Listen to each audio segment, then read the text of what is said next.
All right, just a mile or so from my old home in Canton is one of the neatest nature centers in the state. It is the Roaring Brook Nature Center. I haven't been there in years, Kara. Let me just tell you. You went back? I went back, and I wanted to see what they have going on. Let me tell you how shocked and surprised I was with everything that is so new. Okay, take a look. What looks like someone's home is actually the Roaring Brook Nature Center in Canton. It's been here for quite some time. The center's director, Jay Kaplan, tells us more. Roaring Brook Nature Center actually started back in 1948-49 when Eunice Storrs Riddle, there's a picture of her on the wall over there, you can see, started inviting neighborhood children into her yard to teach them about the outdoors, and it became quite popular. She began to run classes there, and for the first number of years they called it the Canton Children's Nature Museum.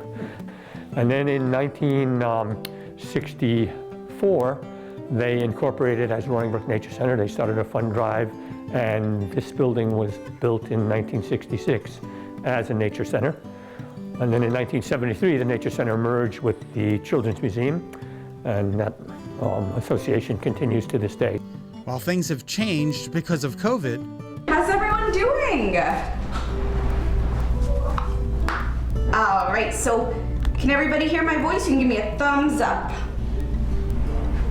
Perfect. So my name is Miss Sydney, and I am from Roaring Brook Nature Center. yes, a lot is done virtually right now, but the Nature Center is still open. So we are still doing programs. This is a full-service nature center. We're open year-round. People like to come, just walk the trails. We run programs throughout the year on various outdoor and environmental topics. Sydney Foster is the animal curator and the lead educator here at the Roaring Brook Nature Center. She's got a way with kids. What do you think of that turtle, Jaden? You like him? Yeah. Yes. Do you want to touch him? Can you tell me if he's soft or hard? He's hard, right? Do we have shells? No, that'd be silly, right?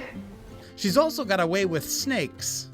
This is Monty. Monty is a ball python. She's been here actually since 1999, I believe, so over 20 years. Wow. Yeah, so the cool thing about we don't have ball pythons in the United States, but we do have plenty of snakes, especially in Connecticut.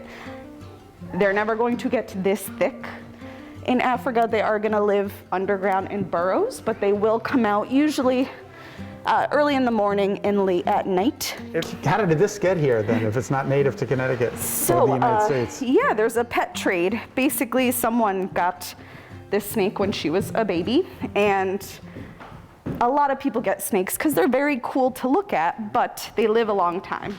She's about 20 years old, we believe. And just in case you're wondering, no, I did not hold Monty. Thank you very much. I'm more of a bunny guy. Or how about a cute turtle? So this is Roger, our eastern box turtle. And so Roger, I believe he came to us in about 2016, just as an egg. So somewhere local, they were developing a site, and they found a bunch of turtle eggs. This Rogers was the only one that made it, and it made it here, so we incubated it, and later on came out Roger. During the winter, Roger stays inside, too cold for him outdoors, but come May, he'll head outside into this beautiful space. If you haven't been to the Roaring Brook Nature Center in Canton since 2018, come back, because this is all brand new. Surrounding the pond are enclosures housing different types of birds that can't be returned to the wild for one reason or another. All these enclosures for the birds are new as well, and we can take a look and see what's in some of them.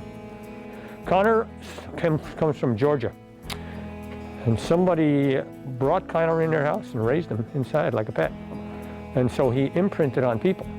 And when they imprint on people, they don't do well in the wild. But he's a very social bird. If there's a school group here, he'll go through a whole bunch of gyrations to make sure they notice him and come over to look at him. Connor has two friends that show up just about every day to hang out with him. They're not an official part of the Nature Center. They just like to come here during the day. 30 years ago, there were no black vultures here in Connecticut, really. They're a southern bird that has extended their range northward Now they're found throughout the state. And then here is Cody. Cody is another example of a bird that was raised in somebody's home. Cody comes from Cody, Wyoming, and actually was flown here to live here. She was supposed to be imprinted on people, but you can't pet her. It's a big, powerful bird. Pound for pound, that is the most powerful animal in the forest. Really? It could crush your skull with its talons. Fortunately, they don't make a habit of landing on people's skulls. But, That bird right there? yeah, That size? yeah. Its feet are like the size of your hand, Scott. That's incredible. A lot of animals come through the Nature Center in a year. In 2019, we took in over 650 animals. Wow. Last year, because we were closed for 3.5 months during the busy nesting season, we took in 265. And these are primarily not unwanted pets like gerbils or hamsters, but we take in injured and orphaned mammals and birds. We get some reptiles, and we try wherever we can to nurse them back to health. And set them free? Right. Setting them free is a magical moment. You're watching a barred owl being released in Simsbury, right near where it was hit by a car on the road. It is fully recovered and is now being returned to the wild. And it was rehabilitated here? Correct. It was rehabilitated here at our wildlife clinic here at Roaring Brook Nature Center. Is that not the most beautiful thing, is to see a bird being re-released back into the... It just, So pretty. I love that owl. I mean, I guess you can't get very close to it. No, but yeah. You can go and actually view these animals. They're open right now? yeah, they're open on the weekends. Just check the website for the exact hours. If you'd like to learn more about the Roaring Brook Nature Center, located in Canton, please head to their website. It's roaringbrook.org. And thanks to Jay and Sydney for showing us around. We very much appreciate it. And here's to spring, when things get a little bit better.